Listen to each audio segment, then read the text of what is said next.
உங்களோடு கூட பகிர்ந்து கொள்ள விரும்புகிறேன். யோவான் எழுதின சுவிசேஷம் 1ஆம் அதிகாரம் 14ஆம் வசனத்தை வாசிப்போம். யோவான் 1:14. அந்த வார்த்தை மாம்சமாகி அக்கிருபையினாலும் சத்தியத்தினால் நிறைந்தவராய் நமக்குள்ளே வாசம் பண்ணினார். அவருடைய மகிமையை கண்டோம். அது பிதாவுக்கு கர்த்தருக்கு ஸ்தோத்திரம். நாம் ஜெபிப்போம். பரலோக பிதாவே, நல்ல ஆண்டவரே, கிருபை நிறைந்த கர்த்தாவே, நன்றியோடு நாங்கள் உம்மை துதிக்கிறோம், ஸ்தோத்திரிக்கிறோம். ஆண்டவருடைய வசனத்தை என்னுடைய கரங்களில் தருகிறோம். ஆண்டவரே, எங்களுக்கு இந்த வசனத்தை ஆசீர்வதித்தாரும் என்னோடும் எங்களோடும் கூட கர்த்தர் பேசும்.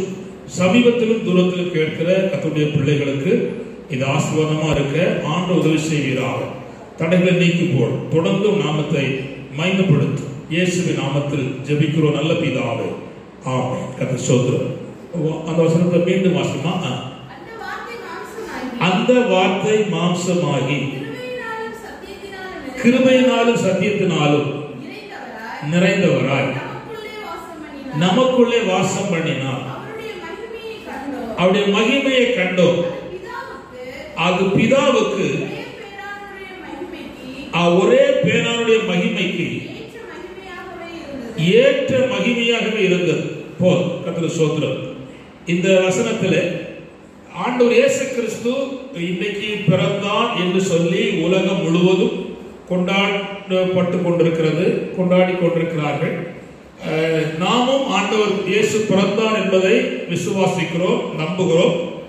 ஆண்டவர் பிறந்ததுக்கு அடையாளம் என்பது உலகத்திலே பல சூழ்நிலைகளில் ஆதாரங்கள் வைக்கப்பட்டிருந்தாலும் இயேசு பிறந்தார் என்பதற்கு மிக முக்கியமான அத்தாட்சி வேத வசனத்திலே சொல்லப்பட்டிருக்கிற பல ஆதாரங்கள், உலகத்திலே நடைபெற்ற பல சம்பவங்கள், அதுபோல அவரை கண்டுகொண்ட தெய்வ மக்கள் விசுவாசித்த விசுவாசத்தின் நம்பிக்கையும் அவர்களில் பெற்ற ஆசீர்வாதங்களையும் நாம் பார்க்கிறோம்.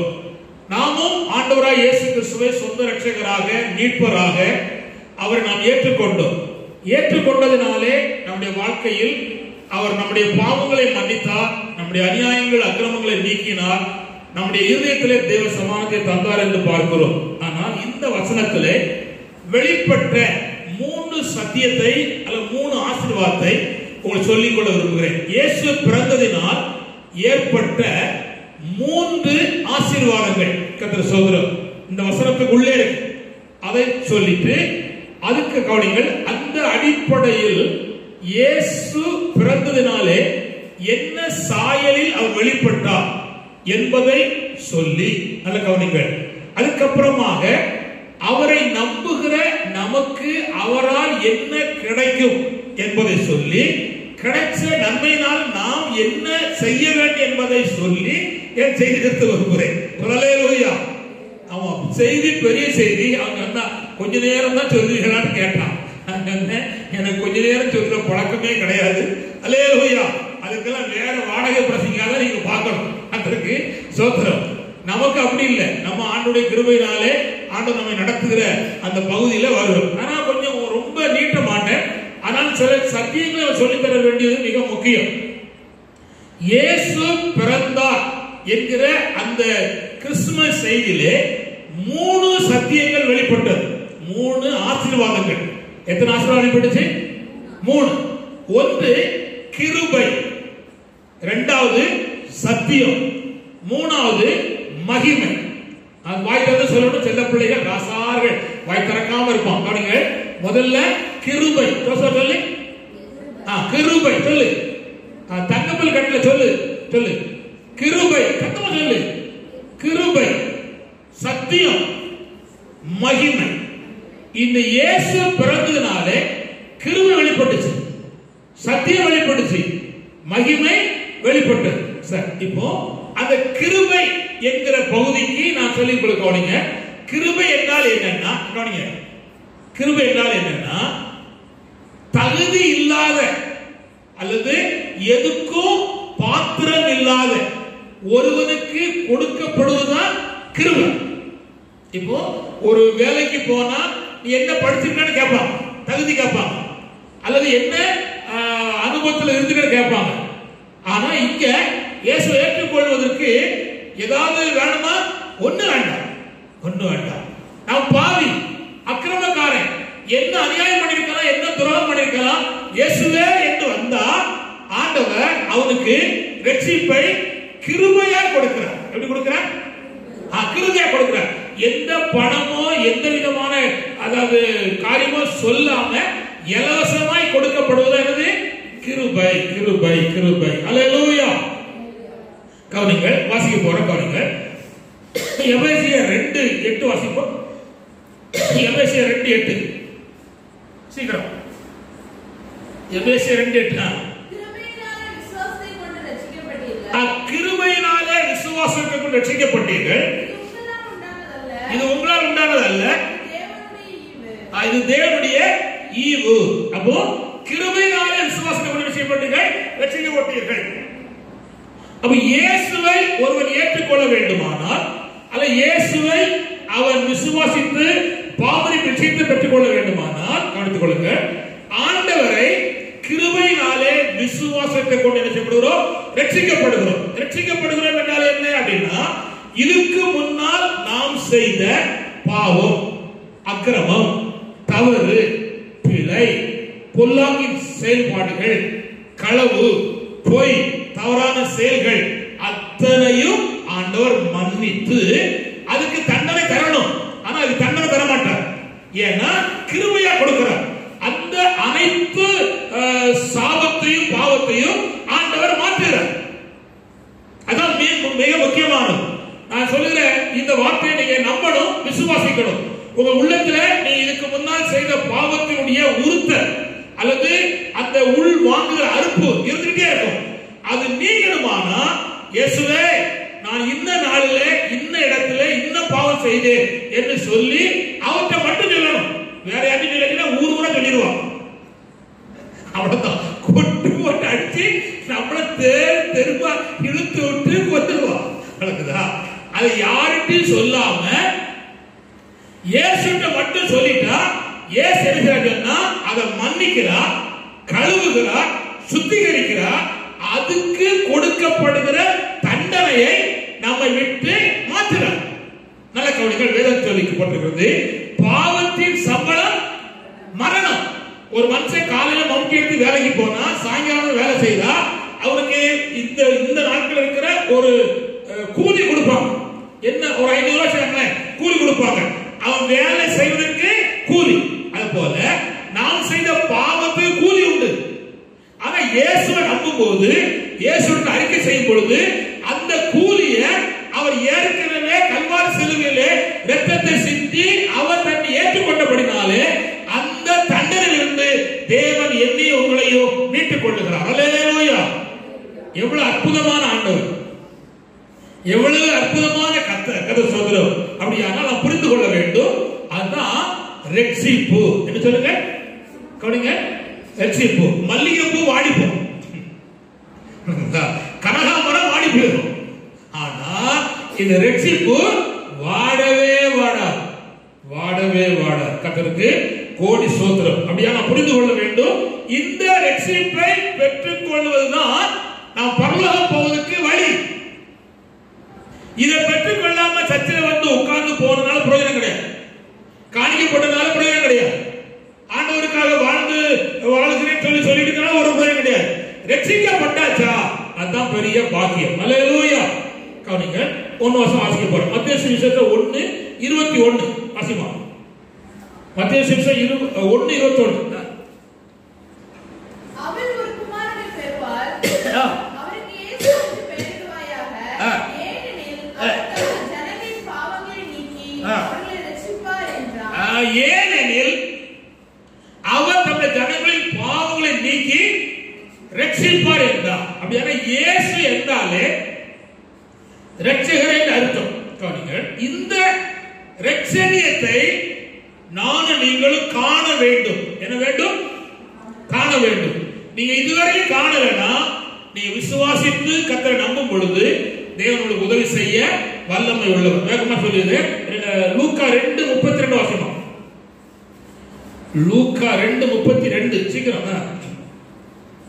உம்முடைய இரட்சணியத்தை என் கண்கள் கண்டது. ஆம், இரட்சணியத்தை என் கண்கள் கண்டது போல் சிமியோன் சொன்னா, இரட்சணியத்தை என் கண்கள் கண்டது. இயேசு ரட்சகர் என்கிற காரியத்தை ரட்சிக்கப்படாத ஒரு ஆத்துமா காண வேண்டும். அது முக்கியமான கதை சொல்றோம். அப்படிப்பட்ட பாக்கியத்தை ஆண்டவர் தருவாராக. ஏற்கனவே நீங்க ரட்சிக்கப்பட்டிருந்தா நீங்க பாக்கியவான்கள், பாக்கியவதி. அந்த ரட்சிப்பு நிறைவேற நீங்க என்ன செய்யணும்? பிரயாசப்படணும். இவ்வளவு பெரிதான ரட்சிப்பை குறித்து கவலையிட்டு இருப்போமானால் தண்டனைக்கு எப்படி தப்பித்துக் கொள்வோம்? பெற்ற ரட்சிப்பை தொடர்ச்சியா நாம் பாதுகாத்துக் கொள்ள வேண்டும். அது ரொம்ப முக்கியமான சோதரம். இந்த வருஷத்தை வாசிக்க போறோம். அப்போஸ்தலர் 16:31. அப்போஸ்தலர் 16:31. அதற்கு அவர்கள் 16:31 அதான் கர்த்தராகிய இயேசு கிறிஸ்துவின் விசுவாசி. கர்த்தராகிய இயேசு கிறிஸ்துவின் விசுவாசி. அப்பொழுது நீயோ உன் வீட்டாரும் ரட்சிக்கப்படுவீர்கள் என்று சொல்லி. கவனிங்கள். இப்போ நீங்க ஒரு ஆள் இயேசு ஏற்றுக்கொண்டிருக்கீங்க. அச்சியா உங்க குடும்பத்தில் உள்ள ஒருவரும் ஏற்றுக்கொள்ளல. ஆனா நீங்க என்ன செய்யணும்னா, நீங்க கர்த்தராகிய இயேசு செய்யணும், விசுவாசிக்கணும். உங்க பிள்ளைங்க உங்க சொல்லுக்கோ உங்க காரியத்துக்கோ உட்படாம வேற மாதிரி போகலாம். ஆனா நீ என்ன செய்யணும்? ஆண்டவரே, என் பிள்ளைகளை நீ மாற்றணும், என் பிள்ளைகளை நீ ஆசீர்வதிக்கணும், என் பிள்ளைகளுக்கு நன்மை செய்யணும், என் குடும்பம் முழுவதும் இந்த அனுபவத்தில் வரணும் அப்படின்னு நீங்க கர்த்தரை விசுவாசிக்கணும். நான் இயேசு கிறிஸ்துவை 1979 ஏற்றுக்கொண்டேன். அப்ப எங்க வீட்டுல ஒருவரும் ஏற்றுக்கொள்ளுங்க. எங்க அப்பா கொடுத்தாரே அடி. அல்லேலூயா. அப்பு செருப்பு இப்படி செருப்பு இல்ல, இது பிளாஸ்டிக் செருப்பு. அப்ப என்னன்னா கவனிங்க, கதை சோதரம் கவனிங்க. அப்ப கீழே தோல் இருக்கும். அந்த தோல் செருப்பு கீழே ஆணி இருக்கும். அப்படி ஆணி அத வச்சு கொடுத்தாரு அடி. அல்லேலூயா. அடி பட்டாலும் இயேசுவை விடல. புரியுதா? விடவில்லை. கதை சோதரம் கவனிங்க. எத்தனையோ பிரச்சனை போராட்டம் வந்துச்சு, நான் விடல. அந்த ரட்சிப்பை நான் காத்துக்கொண்டேன்.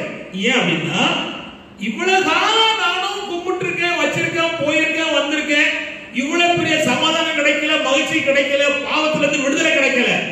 அப்படியான பாவத்திலிருந்து விடுதலை கிடைக்கிற ஒரு தேவன் இவர்தான் அப்படின்னு கண்டுகிட்டனால எந்த பிரச்சனை வந்தாலும் விடாதபடி கர்த்தர் என்னை பாதுகாத்தார். நானும் என்ன செய்தேன்?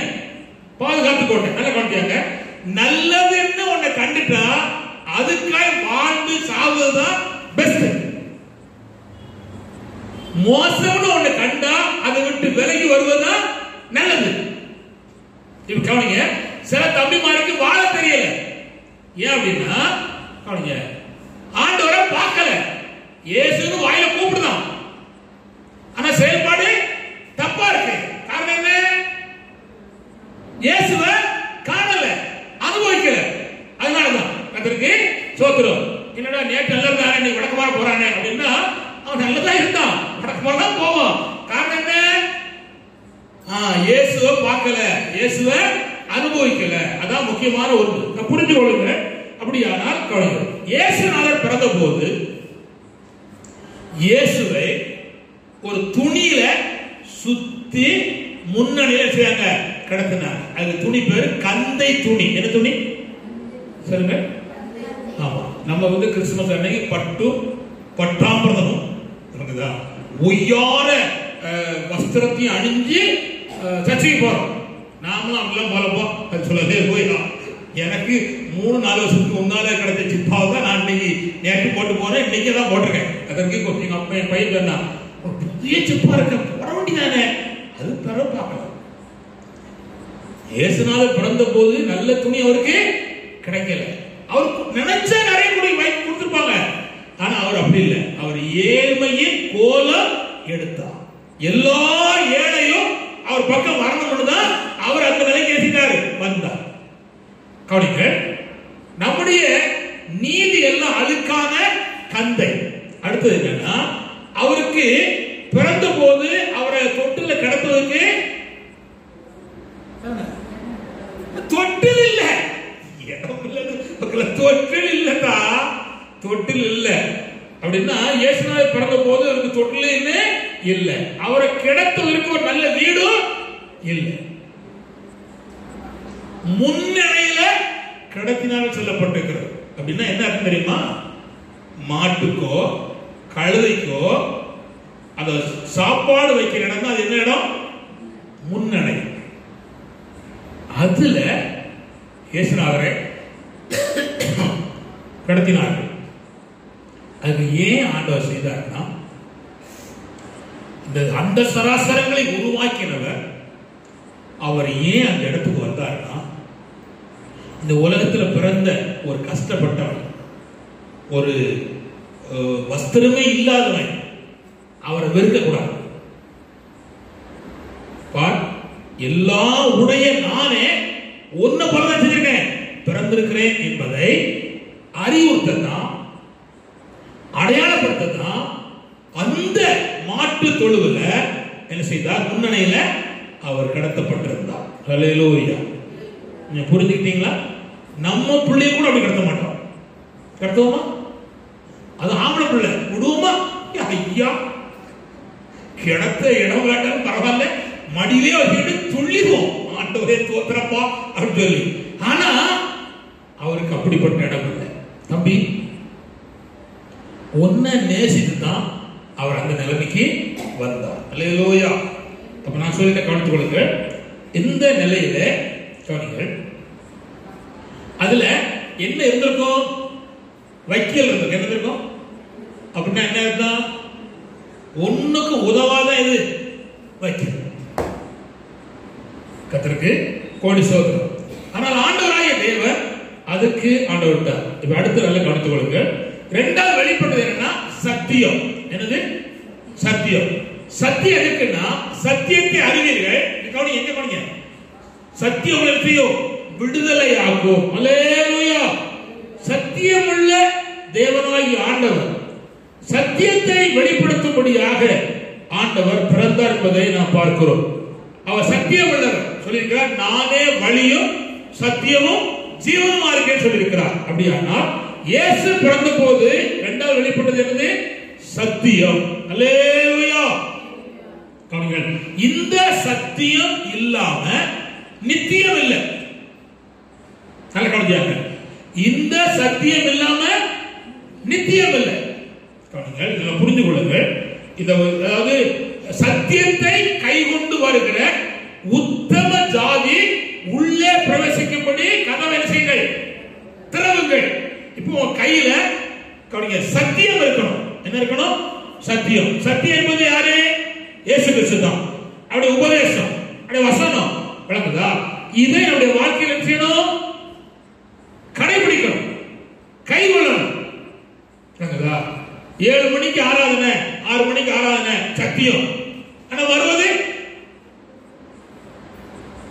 நீங்க சொல்லுங்க. வந்தியல்ல எத்தனை மணிக்கு வந்தேன்னு உங்களுக்கு தெரியுமில்ல? சொல்லுங்க, எத்தனை மணிக்கு வந்தோம்? சில ஆமேன் போடும்போது வரலாம். ரேஷன் கடைக்கு அடுத்த வருஷம் 2500 கொடுக்க போறான். அவ்வளவுதான். ரேஷன் கடையை பிச்சுவான். கொடுக்கிற அன்னைக்கு ரேஷன் கார்டு ஒட்டப்படுற பாடு எப்படி இருப்பாங்க? அதுக்கு மட்டும் கால் பார்த்து. ஆனா நம்முடைய ஆண்டவர் சத்தியம் உள்ளவர். அவரை ஏற்றுக்கொண்டு அவருக்காக வாழுகிற அந்த பகுதியில ஆண்டவர் நம்மை தொடர்ந்து நடத்தணும். ஒரு வருஷத்தை வாசிக்க போறோம். மத்தேயு சுவிசேஷம் 27:12. சீக்கிரம் வாசி. மத்தேயு சுவிசேஷம் 27:12. பிரதான ஆசாரியரும் மூப்பரும் அவர் மேல் குற்றம் சாட்டுகையில் அவர் மறுதலும் ஒன்றும் சொல்லவில்லை. அப்பொழுது பிலாத்து அவரை நோக்கி, இவர்கள் உன்மேல் எத்தனையோ குற்றங்களை சாட்டுகிறார்களே, நீ அவைகளை கேட்கவில்லையா என்றார். அவரோ ஒரு வார்த்தையும் மறுதலமாக சொல்லவில்லை. அதனால் தேசாதிபதி மிகவும் ஆச்சரியப்பட்டார். காவல் பண்ணப்பட்டவர்களை எவனை விடுதலையாக்க வேண்டும் என்று. ஆண்டவர் சத்தியம் உள்ளவர் என்கிற காரியம் பரப்பலாம். இயேசுவின் ரத்தம். ஹல்லேலூயா. கவனிங்க, கர்த்தர் ஸ்தோத்திரம். கவனிங்க, இங்க கவனிங்க, கவனிங்க. ஹல்லேலூயா. இயேசுவின் ரத்தத்திலே பிரச்சனை என்ன செய்யறது? கவனிங்க, அதை நீ பிறகு கசின் பண்ணிக்க ஆண்டவருக்கு பயம் உண்டாகும். கவனிங்க, புரிந்து கொள்ளுங்கள். சத்தியம் உள்ளவரை தள்ளினார்கள், கை என்ன தள்ளினாலும் கைகளுனாலும் அவர் சத்தியம் உள்ளவர் தான். அல்லேலூயா. அதை நாம் புரிய வேண்டும். நானும் நீங்களும் சத்தியத்தை கைகொண்டு நடக்க வேண்டும். மூணாவது வெளிப்பட்டது என்னன்னா கர்த்தருடைய மகிமை. என்ன வெளிப்பட்டுச்சு? கர்த்தருடைய மகிமை. அதாவது என்ன அர்த்தம் சொன்னா, அவர் தாழ்மையின் கோலம் எடுத்தார், ஏழ்மையின் காரியத்துக்குள் வந்தார், அடிமையாக தன்னை ஒப்பு கொடுத்தார். அப்பொழுது கர்த்தருடைய மகிமை வெளிப்பட்டது. அல்லேலூயா. திரும்ப சொல்லுகிறேன், சகல அதிகாரமுடைய தேவகுமாரன், சகலத்தையும் படைத்தவர், சகலத்துக்கு உரியவர், தன்னை ஏழ்மையின் கோலத்துக்கு ஒப்பு கொடுத்தார், அடிமையாக ஒப்பு கொடுத்தார். அவர் தன்னை ஆண்டவருக்கு சகலத்துக்குமாய் ஒப்பு கொடுத்தார். ஆதலால் கர்த்தருடைய மகிமை செய்து வெளிப்பட்டது. அல்லேலூயா. 2 வசனம் வாசிக்க போறோம். பிலிப்பியர் 2ஆம் அதிகாரம் 6ஆம் வசனம் வாசிக்கோங்க.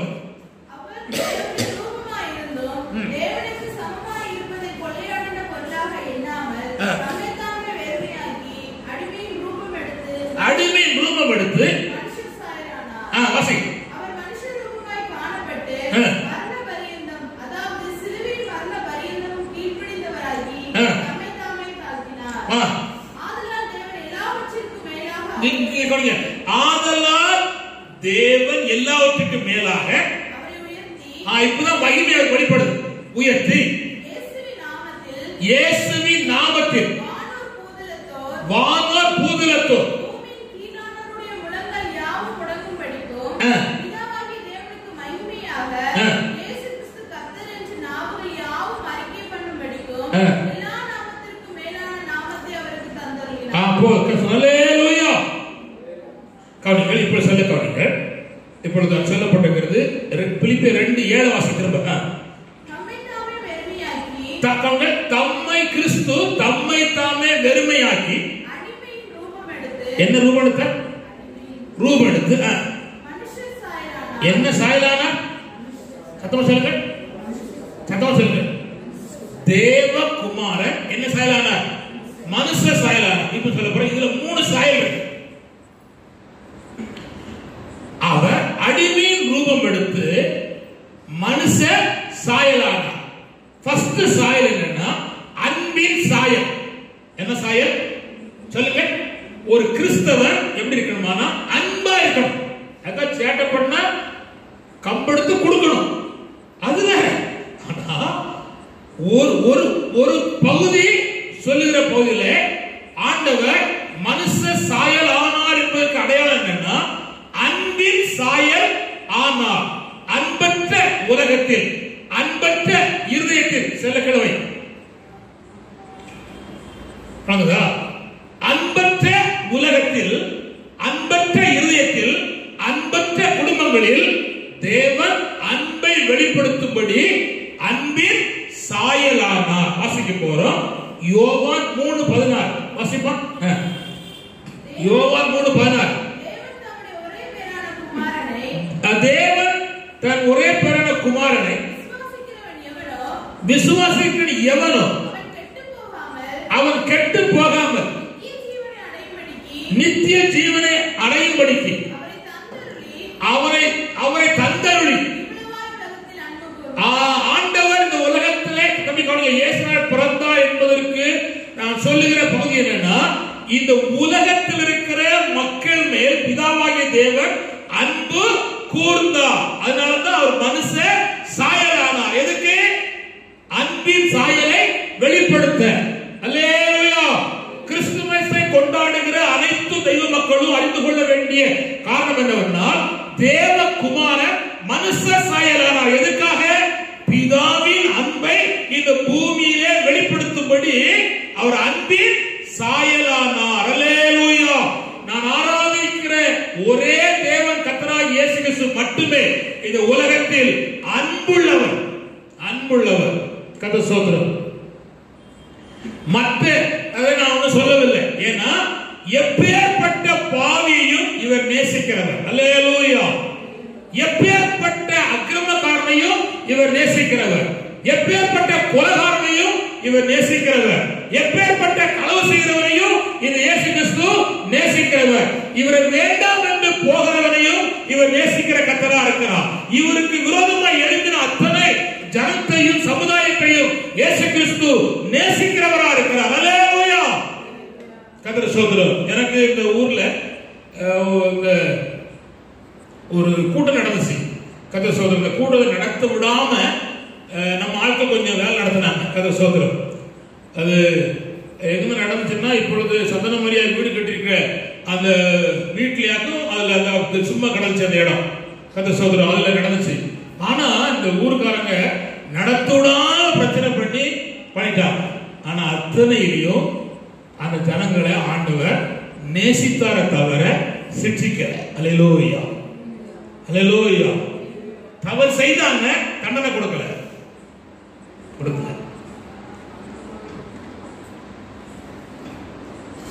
ஏன் அப்படின்னா அவர் நேசிக்கிறவர். காரணம் என்ன? சொன்னார் சிலுவையிலே அவர் அடைஞ்ச போது சொன்னார், இவர்கள் செய்கிறது இன்னதென்று அறியாது இருக்கிறார்கள், இவளை என்ன செய்யும் மன்னியும் அப்படின்னா மன்னியும்.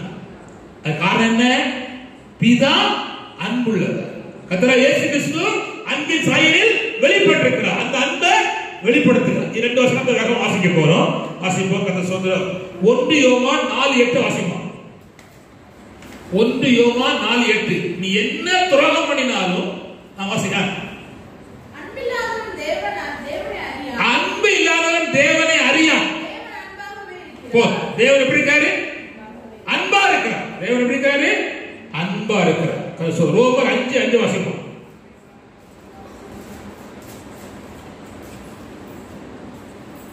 ரோமர் 5:5. நம்ம உள்ளத்துல ஊற்றப்பட்டது என்னன்னா தேவனுடைய அன்பு. தேவனுடைய அன்பு. அல்லேலூயா. இங்க கவனி, கண்ணா கவனி. கவனி. அவ அப்பாவையும் அவ அம்மாவையும் அவ தம்பியும் கொலை செய்தத ஒரு சிஸ்டர் பார்த்துட்டு இருந்தா. ஆனா அவளால அவனுக்கு அவனுக்கு ஒண்ணு செய்ய முடியாது. அவளையும் தப்பு பண்ணிட்டு தான் போனான். போகும்போது அவளை மட்டும் விட்டுட்டு போயிட்டான். ஆனா அவ கொஞ்ச காலத்துக்கு பிறகு இயேசு ஏற்றுக்கொண்டான். யாரு? அப்பா அம்மா இறந்த பிற்பாடு அவர் செய்த ஏற்றுக்கொண்டான். இந்த கொலை செய்து போனானே அவன் ஒரேடியா போய் அவனுக்கு வேற எந்த சொந்தமும் இல்ல பந்தமும் இல்ல போயிட்டு. ஆனா ஒரு 10-15 வருஷம் கழிச்சு அவனுக்கு பலவீனமாகி வியாதியாகி ஆசிரியத்துல படுத்திருக்கான். ரொம்ப கஷ்டமான நிலையில. அந்த நேரத்துல இவன் தான் நேர்ஸா இருக்கான். அவனுக்கு மருந்து செய்யறதெல்லாம் பார்த்து செஞ்சிட்டு இருக்கான். இப்போ இவளுக்கு ஒரு எண்ணம் வருது, இவன் தானே நம்ம அப்பாவையும் அம்மாவையும் தம்பியும் கொன்னவன், இவனுக்கு ஒரு ஊசி போட்டு கொன்னுட்டா என்ன அப்படின்னு வருது. இவளும் போய் ஒரு ஊசியில அவனை கொல்வதற்கு எல்லாம் ஏற்றி கொண்டு வர. அப்பொழுது ஆண்டவர் உள்ளது பேசினாரு, அம்மா நீ இயேசு ஏற்றுக்கொண்டார், நான் அன்புள்ளார், நான் எல்லாரும் நேசிக்கிறேன், என்ன துரோகம் பண்ணினேன், என்ன வேண்டாத பண்ண அத்தனை நேசிக்கிறேன், நீ உனக்கு விரோதமாய் குடும்பத்தில் செய்த அவனை இப்ப நேசி, நீ அவனுக்கு எந்த கேடும் செய்யாது, தூரப்படும் அப்படின்னு ஆண்டு சொன்னார். உடனே கீழ்படுத்தி தூரப்பட்டு கவனி, அவ சொன்னா, நான் யார் தெரியுமா, இன்ன பேர் உள்ள ஆளை கொலை செய்த நீ, அவருடைய மகதான் நான், ஒன்னால் கெடுக்கப்பட்ட நான், ஆனா இப்போ நீ கொல்லணும்னு நினைச்சேன், என் ஆண்டவர் இயேசு சொன்னார் கொல்லாத அப்படின்னு சொன்னார். அதனால நான் உன்னை கொல்லல, நீ நல்ல ஆசீர்வாதம் சொன்ன போது அவன் தேம்பி அழுதான். புரியுதா? ஆண்டவர் யாரு அப்படிங்கிறத வாழ்க்கையின் ஊடாக போனாதான் தெரியும். அவன் மன்னிப்பு கேட்டான், அவன் ரட்சிக்கப்பட்டான், அவன் காலப்படி சொன்னான், தங்கச்சி நான் உனக்கு துரோகம் பண்ணேன், இனி நான் துரோகம் பண்ண மாட்டேன், கால பரியந்தம் என்னால் எவ்வளவு உழைச்சு போட முடியுமோ உனக்கு உழைச்சு போடுன்னு சொல்லி கடைசி வரலையும் அந்த பிள்ளைய அவன் காப்பாற்றி ஒரு திருமணம் பண்ணி கொடுத்து அவன் ஆதரவாக இருந்தான். இந்த ரெண்டு உள்ளங்களை இணைச்சது யாருன்னா தேவ அன்பு. என்ன அன்பு? கர்த்தருக்கு ஸ்தோத்திரம். அல்லேலூயா. இதுதான் இயேசுவின் அன்பு. கர்த்தர் ஸ்தோத்திரம். இன்னொரு வசனத்தை வாசிக்க போறோம். 1 யோவான் 3:16. சீக்கிரம் 1 யோவான் 3:16. அவர் தம்முடைய ஜீவனை நமக்காய் கொடுத்ததினால் கர்த்தர் ஸ்தோத்திரம். அல்லேலூயா. எனக்காய் உங்களுக்காய் கவனி, என் ஆண்டவர் இயேசு யார் தெரியுமா? எனக்காய் உனக்காக தன் ஜீவனை கொடுத்திருக்கிறார். நான் அடிக்கப்பட வேண்டிய இடத்துல, நீ அடிக்கப்பட வேண்டிய இடத்துல அவர் அடிக்கப்பட்டு ஜீவனை கொடுத்து நம்மை அன்பா இருந்தார். அல்லேலூயா. நம்ம எந்த தகுதி நம்மகிட்ட கிடையாது. பரிச்சை விளங்குதா? என்ன விளங்குச்சு? விளங்கிட்ட நீ விளங்கிடுவ. முக்கியம் நம்ம பெந்தெகோஸ்தே வட்டாரத்தில் இருக்கிறோம் அப்படின்னு சொல்லிட்டு மேப்பூச்சா கூடாது. ஒரு வசனமோ ஒரு வார்த்தையோ நம்ம வாழ்க்கையில தாக்கத்தை ஏற்படுத்தும் போது அந்த தாக்கத்துக்கு உரியவர்களாக நம்ம வாழ்க்கையை மாற்றணும். கர்த்தருக்கு ஸ்தோத்திரம். அல்லேலூயா. இரண்டாவது சொல்லுங்க, அவர் என்ன சாயலானார் அப்படின்னா வாசிப்போம். லூக்கா 2:14. லூக்கா 2:14. சீக்கிரம்.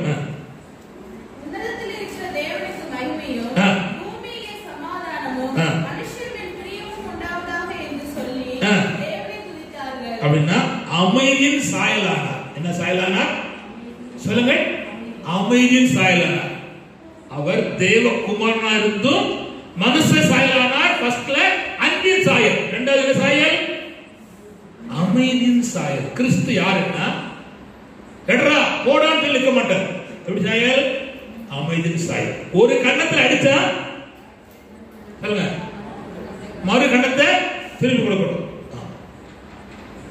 என் பையன் கட்டிக்காரன், அல்லேலூயா, அவனை யார் எடுத்தாலும் திருப்பி அடிக்க மாட்டான். அல்லேலூயா.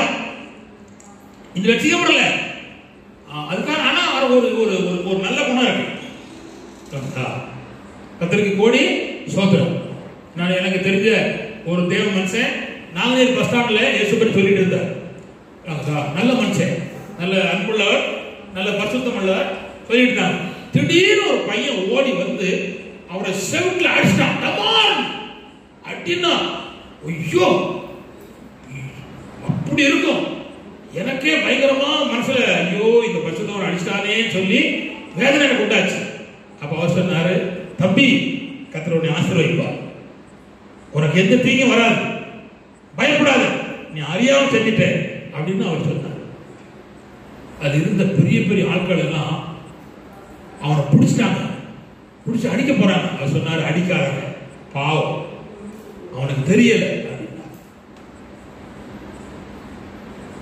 இவர் எழுப்பி அடிச்சா ஒரு பல் இருக்காது, அவ்வளவு பலன் உள்ள ஆளவர். விளக்கதான் சொல்லுது. புரியுதா புரியலையா? புரியல, நான் திரும்ப சொல்லித்தரேன். அல்லேலூயா. ஒரு ஒரு ஒரு தேவ மனுஷன், நல்ல மனுஷன், ஆள் நல்ல ஆளு. அவர் கன்வென்ஷனுக்கு போயிட்டு இருக்காரு. ஒரு சின்ன சூட்கேஸ் வச்சுட்டு போயிட்டு இருக்காரு. அவர் நடந்தா போன அந்த நாட்கள்ல. அப்போ அவருக்கு வழி தெரியல. அப்போ அங்க 2-3 வாலிபைங்க இருந்தாங்க. தம்பி இந்த ஊருக்கு போறதுக்கு எப்படி போன்னு சொல்லி, வாங்க நான் கூட்டி போறேன்னு சொல்லி அந்த 3 பேரும் கூட்டி போயிட்டான். கூட்டி கொண்டு போய் அவர்கிட்ட இருக்கிற பணம் அந்த அதெல்லாம் பிடிச்சி பறிச்சிருக்கான். இவரு பழைய சிலம்படிக்காரர், கம்பு எடுத்தார், போட்டு வாங்கிட்டார். அன்பின் சொருவம், அமைதியின் சாயல், பறச்சு, அவ்வளவுதான். அப்போட உட்கார்ந்தா எந்திரிச்சா அடி பிச்சுட்ட. அப்பொழுது ஆண்டு சொன்னாரா, நீ கன்வென்ஷன் போகாட்டான், வீட்டுக்கு போ, நீ போய் ஒரு பிரயோஜனமும் கிடையாது, ஒரு ஆத்ம ரட்சிக்கப்படாது, போய் சேரு அப்படின்னு சொல்லிட்டார். அவர் வீட்டுக்கு போயிட்டார். ஒரு 4-5 வருஷம் கழிச்சு அதே ரூட்ல அந்த ஊருக்கு கன்வென்ஷன் வர வழி தெரியல. அப்பொழுதும் அதே குரூப் இருக்கு, வழி கேட்க. இப்ப அவங்களுக்குள்ள மனசுல எண்ணம், இது பழைய ஆடு அப்படின்னு சொல்லி இப்போ எப்படியாவது பழி தீர்த்தணும் சொல்லி கூட 4 பேர் சேர்ந்து அவரை கூட்டி கொண்டு போய் செமைக்கு அடிச்சாங்க. பைசாலாம் பிடிட்டாங்க. அவர் எல்லாம் கொடுத்துட்டு வெறுமையா கன்வென்ஷன் போயிட்டார். அடிக்கிற திரும்ப அடிக்க பலன் உண்டு நினைச்சல அடிக்கிற. அவ முதல்ல வந்தது அமைதியின் சாயல்ல வரல. என்ன சாயல்ல வந்தாரு? அவ தாத்தா அவ அப்பா பாரம்பரியத்தில் உள்ள சாயல்ல வந்தார். இப்போ அமைதியின் சாயல்ல மாறிட்டா. அல்லேலூயா அல்லேலூயா. இன்னைக்கு கூட எங்க அண்ணன் பரமசிவன் போன் பண்ணான்.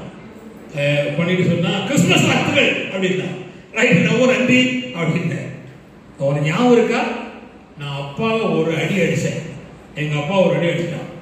அடிச்ச போது எங்க அப்பா திரும்பி அடிக்கல, அப்படியே அமைதியில் ஆயிட்டார். இப்போ இங்க எங்க வீட்டில் உள்ள விடுதலை புலிகள் எல்லாம் கம்பெடுக்கு விளங்குதா? நான் சொன்ன ஒரே ஒரு வார்த்தை, அப்பாவுக்கு குழந்தை இல்லாத காலத்தில் அப்பான்னு கூப்பிட்டது யார் தான்? அவன் தான் கூப்பிட்டான். அதனால நம்ம அடிக்கக்கூடாது, நினைச்சக்கூடாது, இல்ல அடிக்கக்கூடாது. அதனால அவருக்குள் அப்பனுக்கும் அவனுக்குள்ள காரியம் நம்ம நினைச்சக்கூடாது, போகக்கூடாதுன்னு சொல்லி விட்டுட்டோம். அதை இன்னைக்கு சொல்லலாம், போன்ல சொல்லலாம், கோயம்புத்தூர்ல இருக்கிறான் சொல்லலாம், டேனியல் இப்படி சொன்னியே தம்பிமாரெல்லாம் நிப்பாட்டியே, நீ அன்புள்ள வந்தாண்டா அப்படின்னா. அவன் எனக்கு அன்பு கிடையாது, என் ஆண்டோடைய அன்பு என் உள்ளத்துல ஊற்றப்பட்டதுனால நான் பொறுமையா இருக்கேன். சொல்லலையா? நான் ஏன் சொல்றேன்னா, என் ஆண்டவர் அமைதியின் சாயல். சொல்லலையா? 2 வசனத்தை வாசிக்க போறோம். லூக்கா 2:29 சீக்கிரம் வாசி. ஒரு ஆளு மார்க் 6:51. ஆண்டவரே, உம்முடைய வார்த்தையின்படி உமது அடியேனை இப்பொழுது சமாதானத்தோட போக விடுகிறேன். கவனிங்க, ஆண்டவரிடத்துல வந்தவன் அமைதியோடு போறான், சமாதானத்தோடு போறான்.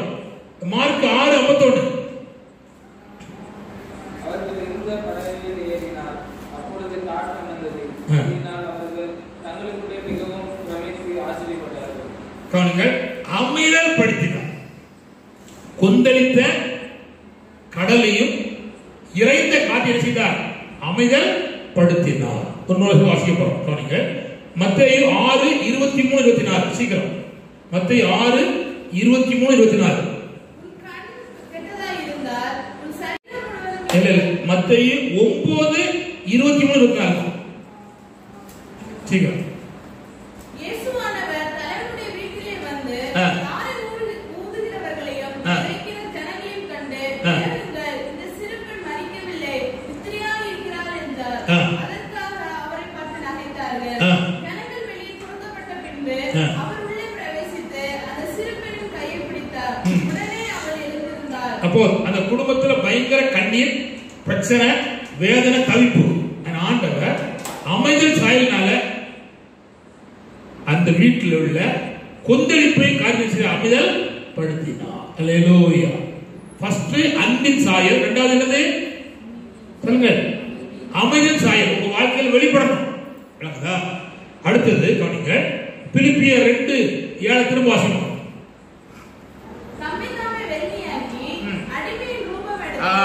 அடிமையின் சாயல் என்ன சாயல் சொல்லுங்கள்? என்ன சாயல்? சரி, கவனிங்க. இஸ்ரவேல்ல பல அடிமை இருக்காங்க. இஸ்ரவேல்ல பல விதமான அடிமை, அதாவது செருப்பு தூக்குவதற்கு, சமையல் பண்ணுவதற்கு, துணி துவைப்பதற்கு, அப்படியே பல அடிமைகள் இருக்காங்க. கடைசி அடிமை என்னன்னா, ஒருத்தருடைய கால கழுவுதான் அடிமை. அதை யார் செய்தார்னா இயேசு செய்தார். அல்லேலூயா. எல்லாருடைய கால்களையும் பிடிச்சி தண்ணி ஊத்தி கழுவி சிலையால் துடைத்தார். அப்படின்னா என்ன அர்த்தம்?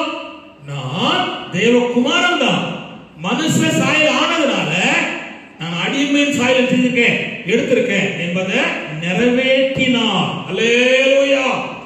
கவனிங்கள், கிறிஸ்துவுக்குள்ள நான் ஒருவரை ஒருவர் தாங்கி ஒருவர் கிறிஸ்துவின் பிரமாணத்தை நிறைவேற்றுவதற்கு தேவன் நமக்கு பாக்கியத்தை கிருபையும் தந்திருக்கிறார். அல்லேலூயா. கவனிங்கள், இஸ்ரவேல் ஜனங்களுக்குள்ள நான் 2-3 காரியத்தை உங்களுக்கு சொல்ல விரும்புகிறேன். ஆதியாகமம் 16:1 வாசிக்க சீக்கிரம். ஆதியாகமம் 16:1.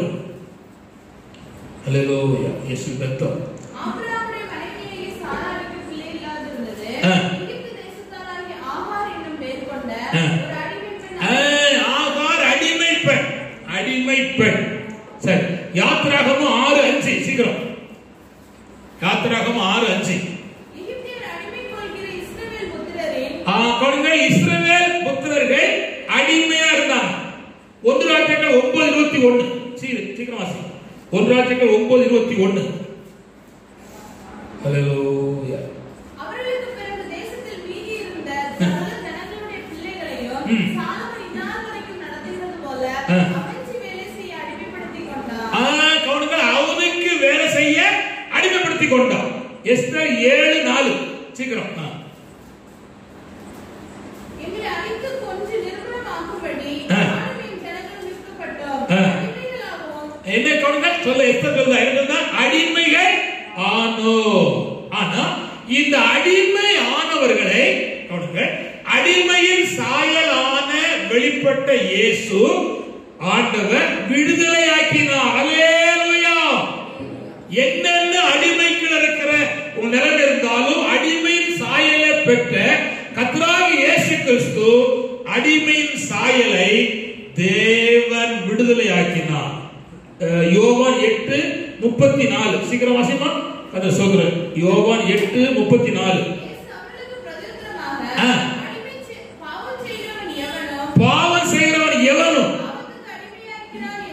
கவனிங்கள் பாவத்துக்கு அடிமையா இருக்கிறான். இப்போ நான் கவனிங்க பாவத்திலிருந்து இயேசு நம்மை விடுதலையாக்கி நம்ம யாருக்கு அடிமையாக்கினார்னா ஆண்டவருக்கு நம்மை அடிமையாக்கினார். வாசிக்கலாம். லூக்கா 1:38 சீக்கிரம் வாசிமா. லூக்கா 1:38. அதற்கு மரியாள் இதோ நான் ஆண்டவருக்கு அடிமை. கம்மி காவணி ஜாண்டேட் காவணி ரோசா காவணி.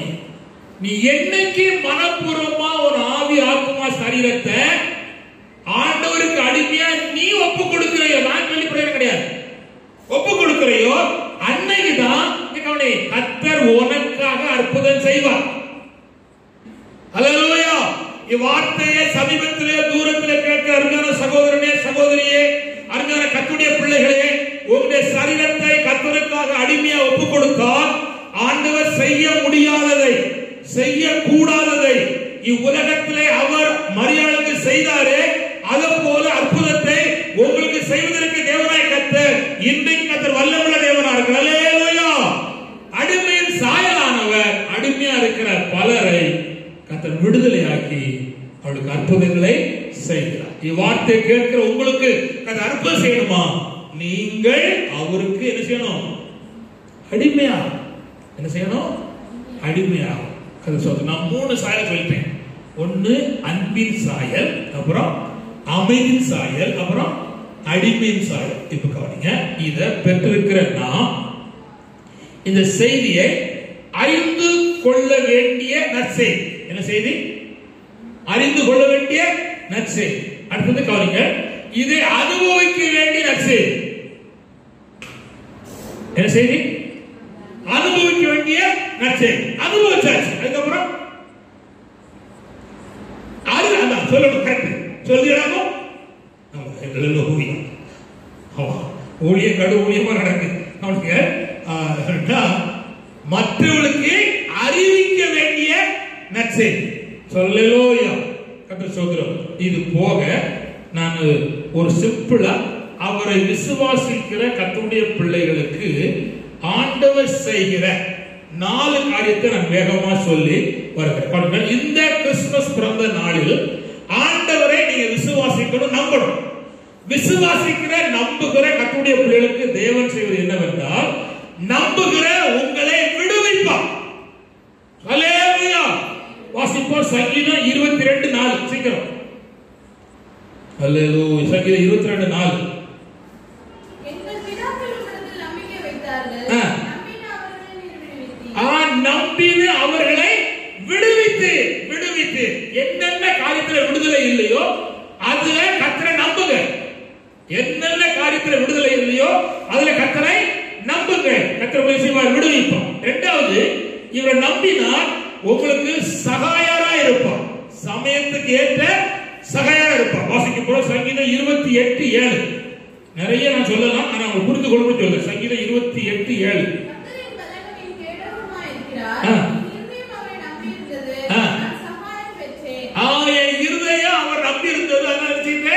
சகாயம் பெற்றேன். எந்த மனுஷனும் சகாயம் பண்ண மாட்டான். எங்கேயும் நீங்க பார்க்காதங்க, எங்கேயும் கேட்காதங்க, ஒரு நாள் செய்ய மாட்டான். கர்த்தரை நம்புங்க, உங்க சரீரத்துக்கு சகாயரா இருப்பான், உங்களுடைய எதிர்காலத்துக்கு சகாயரா இருப்பான், உங்களுடைய தொழிலுக்கு சகாயரா இருப்பான், உங்களுடைய பிள்ளைக்கு சகாயரா இருப்பான். எதிர்பார்க்க அத்தனை காரியத்துக்கும் தேவனாய் கர்த்தர் சகாயராய் இருப்பார். அல்லேலூயா. 2 வசனத்தை உங்களுக்கு கோடிட்டு காட்ட விரும்புகிறேன். 1 சாமுவேல் 22:3-4 வாசிப்பாங்க. 1 சாமுவேல் 22:3-4. தாவீது அவ்விடத்தை விட்டு மோவாபியரை சேர்ந்த இஸ்ரவேலுக்கு போய் மோவாபின் ராஜாவை பார்த்து, தேவன் என்னை எப்படி நடத்துவார் என்று நான் அறியும் மட்டும் என் தகப்பனும் என் தாயும் உங்களிடத்திலே தங்கி இருக்கும்படி தயவு செய்யும் என்று சொல்லி. கவனிங்க. இவ அப்பா அம்மா கஷ்டப்படுறாங்க. கவனிங்க ஐயா ராசா, தாவீதே கஷ்டப்பட்டு இருக்கான். அவ அப்பா அம்மா இவனை வெறுத்தார்கள். யார? தாவீதை வெறுத்தார்கள். ஆனா சவுல் கொல்ல தேடும் போது அப்பா அம்மாவை ஒரு ராஜாட கொண்டு வச்சுட்டு பாதுகாப்பா வச்சுட்டு அவன் கர்த்தர் சகாயர்ங்கிற அடிப்படையில அவன் காணப்பட்டான். அல்லேலூயா, அல்லேலூயா. 2 வசனத்தை உங்களுக்கு கோடிட்டு காட்ட விரும்புகிறேன். சங்கீதம் 7:1, சங்கீதம் 16:1. சீக்கிரம் அப்பா பைபிளை திறங்கடா. என் தேவனாகிய கர்த்தாவே, உம்மை நம்பி இருக்கிறேன். என்னை துன்பப்படுத்துகிறவர்கள் எல்லாருக்கும் என்னை விலக்குகிறேன். என்னை துன்பப்படுத்துற எல்லாருக்கும் கர்த்தர் விலக்குறார். அப்புறம் சங்கீதம் 16:1, 16. தேவனே என்னை காப்பாற்றும். என் தேவனே என்னை காப்பாற்றும். உம்மை நம்பி இருக்கிறேன். கர்த்தர் சோதரம். கவனிங்க, கர்த்தரை நம்புகிறவர்களை அவர் அறிந்திருக்கிறார். நாகும் 1:7. நாகும் 1:7. நீ நம்புதியா நம்பலையா என்று அவர் பார்த்துட்டு இருக்காரு. நம்புது போல் நடிச்சனா அவர் பார்த்துக்குவார். கர்த்தர் நல்லவர். அவரை நம்புகிற மக்களை அறிந்திருக்கிறார். யார் நம்புவார்களோ அவர்களுக்கு தேவனாய கர்த்தர் விடுவிக்கிறார், சகாயரா இருக்கிறார். 3வது என்னன்னா அவளுக்கு கிருபை கொடுக்கிறார். வாசிக்கலாம் சங்கீதம் 32:10. சங்கீதம் 32:10. இன்னொரு ஆளு சங்கீதம் 37:5. அதோட நிறுத்த போறேன்.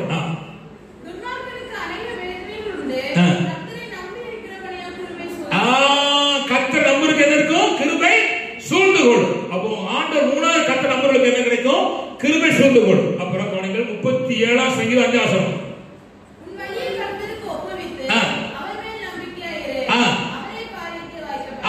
உனக்கு காரியத்தை வாக்கியம் பண்ணுவா. வேலை வேணுமா? முன்னேற்றம் வேணுமா? எனக்கு பல லட்சம் வேணும், பல கோடி வேணும் அப்படின்னு கேட்டான். பல லட்சம் கோடி தர வல்லவர். ஆனா யார் நம்பணும்? அவரை நம்பணும்.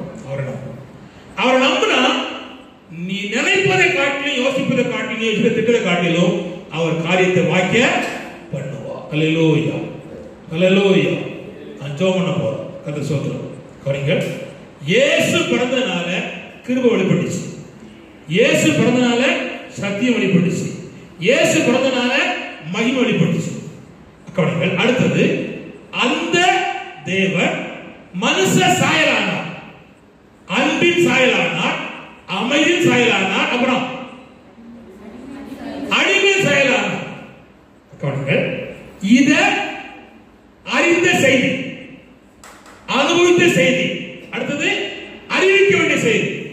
இப்படி அனுபவித்திருக்கிறா கர்த்தரை நம்பும் போது நம்மை விடுவிக்கிறார், சகாயம் பண்ணுகிறார், கிருபை அளிக்கிறார், அப்புறம் காரியத்தை வாக்கிய பண்ணுகிறார். இவ்வார்த்தையை கேட்கிற அருமையான கர்த்தருடைய பிள்ளைகளே, தேவன் உங்களுக்கு இந்த வார்த்தையினாலே ஆசீர்வதிப்பாராக. ஜெபம் பண்ணுவோம். ஹல்லேலூயா, ஹல்லேலூயா, ஹல்லேலூயா, ஹல்லேலூயா, ஹல்லேலூயா.